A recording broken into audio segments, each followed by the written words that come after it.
You're already doing something every night that neuroscientists call one of the most powerful learning states the human brain can enter, and you've been sleeping right through it. Not metaphorically, literally.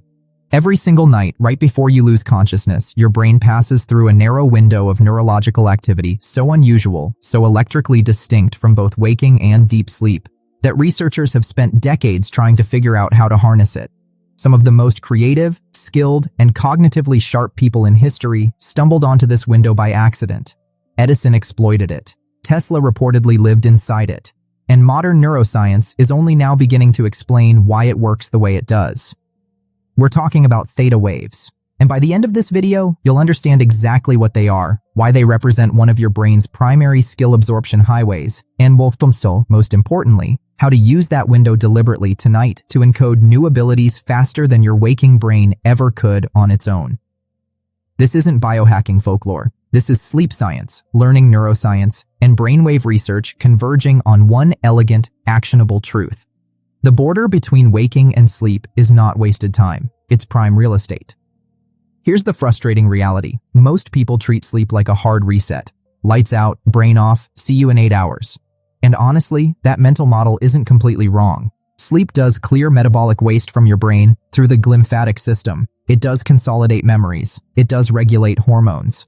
The popular science of sleep hygiene has done a fantastic job communicating that sleep matters, but it's left out something crucial. It's treated sleep like a binary, awake or asleep, when the truth is that the transition between those two states is its own distinct neurological event, and that event has rules. It has a texture, and it can be influenced. Think about how you actually fall asleep. There's a moment, you've felt it, where your thoughts stop making linear sense. You're not quite dreaming yet, but you're not thinking the way you do when you're alert. Images float in, connections appear between things that have nothing to do with each other. Your muscles might twitch, you might jerk yourself awake with a sudden sensation of falling. That whole experience has a name, hypnagogia, and it's generated almost entirely by theta wave activity. Now here's where most people's understanding of learning breaks down. We're taught that learning happens when we're awake, focused, and paying attention. And that's true, to a point. The conscious, deliberate absorption of information does require alert, waking attention, but encoding that information, wiring it into durable neural architecture, that happens differently. That happens in a state your prefrontal cortex can barely participate in. That happens in theta. The reason this matters so much is about what the prefrontal cortex does when it's fully online. It edits, it doubts, it filters. It compares new information against existing beliefs and flags inconsistencies. That's an extraordinarily useful function during your waking day. But it's not ideal when you're trying to absorb a new motor skill, a new language pattern, a new way of thinking, or a new piece of knowledge that doesn't yet have a home in your existing mental architecture. The critic is also a gatekeeper. Theta shuts the critic down. Partially. And that partial shutdown is the whole game. Theta waves are electrical oscillations running at 4 to 8 cycles per second, and they sit in one of the most interesting neighborhoods in your brain's frequency spectrum. Below them, you have delta, the slow, deep waves of dreamless sleep, where the brain is in its most restorative state but almost entirely offline for conscious processing. Above theta, you have alpha, the relaxed, eyes-closed wakefulness of meditation or that pleasant lull after a good meal. And above alpha, beta, and gamma, alert, active, engaged thinking. Theta is the bridge. It's the state where you're conscious enough to receive and process information, but relaxed enough that your default mode network, the part of your brain responsible for self-referential thought, rumination, and judgment, reduces its grip.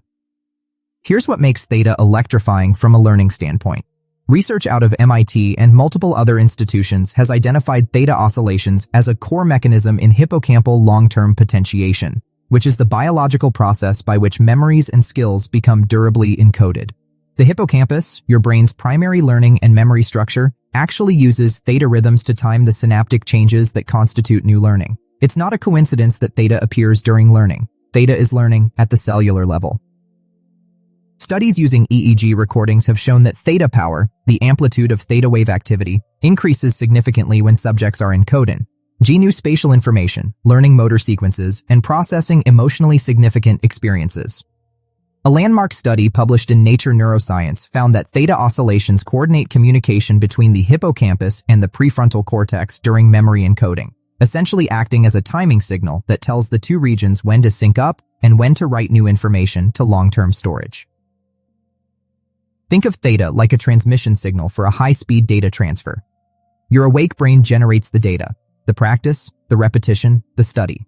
But the theta state is when your brain decides what to actually keep and where to file it. Here's where it gets genuinely fascinating. Sleep researchers have identified that the earliest stage of sleep, what's called stage 1 NREM, is dominated by theta activity. And that's precisely the stage you pass through every single time you fall asleep and every single time you cycle back through lighter sleep after a deeper phase. The average sleeper passes through this theta-dominant hypnagogic threshold multiple times per night. Each one is a potential encoding window, and there's more. Napping research has consistently shown that even brief theta state exposures, as short as 10 to 20 minutes, can consolidate motor skills and declarative memories in ways that equivalent waking rest cannot. A study from Harvard Medical School demonstrated that subjects who napped after learning a perceptual skill showed performance improvements equivalent to a full night's sleep, while non-napping controls showed no improvement at all. The mechanism? Theta stage sleep spindles firing in the somatosensory cortex. Your brain has been doing this your entire life. You've just never known how to intentionally place the right material in front of it at the right time. Now let's talk about how you actually use this, because knowing the science is only half the equation. The core principle is simple. Theta is most accessible at sleep onset and during light sleep cycles, and you can prime what gets processed during those windows by what you expose your brain to in the 30 to 60 minutes immediately before entering that state. Step 1 is what I call the pre-sleep review. In the final 30 minutes before you intend to fall asleep, gently review, not intensely study, gently review, the specific skill or information you want to encode. This isn't the time for flashcards and grinding. That kind of effortful retrieval is a beta wave activity. You want to be in a relaxed alpha state, softly moving through the material. Read through your notes slowly. Watch a short video of the skill being performed. Listen to recordings of language patterns or musical phrases. The goal is fresh exposure with low cognitive effort. You're essentially loading the material into the queue. Step 2 is sensory wind down. The transition from alpha to theta is disrupted by stimulation, screens, bright lights, high arousal conversations, or anything that re-engages your sympathetic nervous system. In the 20 minutes before you actually try to sleep, reduce all of those inputs. This isn't generic sleep hygiene advice. It's specifically about allowing theta to arise naturally rather than fighting through an overstimulated nervous system. Dim lights, slow breathing, quiet.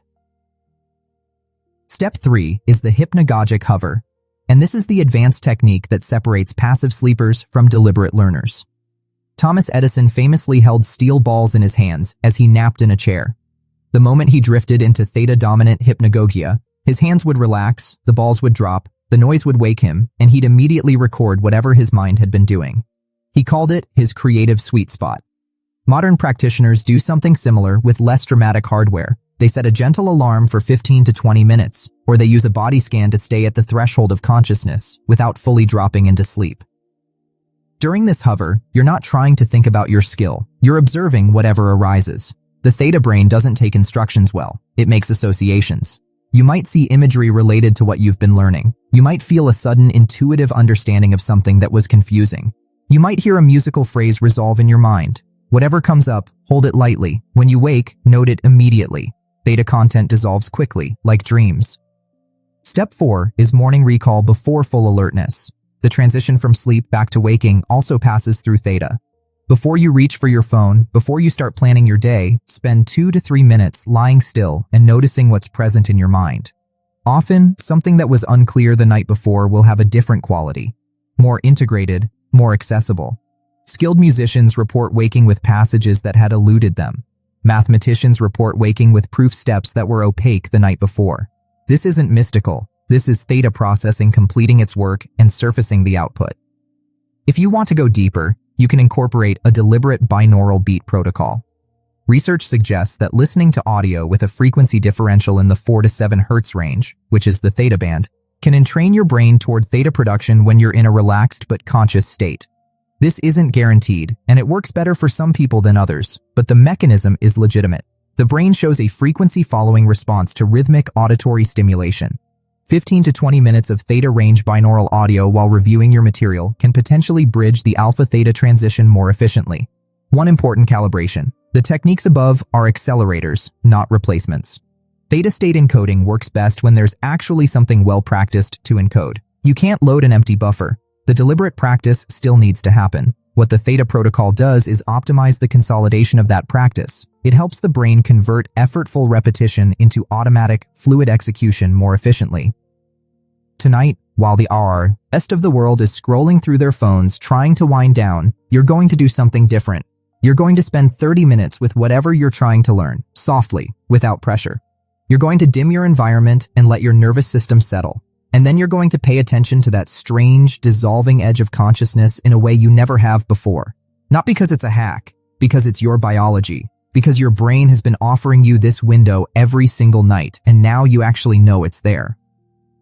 The science of learning has spent decades focused on what happens when we're awake. Attention, retrieval practice, spaced repetition, deliberate effort, and all of that matters. But the brain doesn't stop working when the lights go out. It shifts into a different mode. A softer, more associative, more plastic mode. Theta is the brain saying, I'm ready to update. Show me what you've got. You've been leaving that offer on the table your entire life. Not anymore. If this opens something up for you, share it with someone who spends hours trying to learn something and feels like they're grinding in place. And drop a comment below telling me what skill you're planning to encode tonight. I read every single one, and it tells me exactly what to make for you next.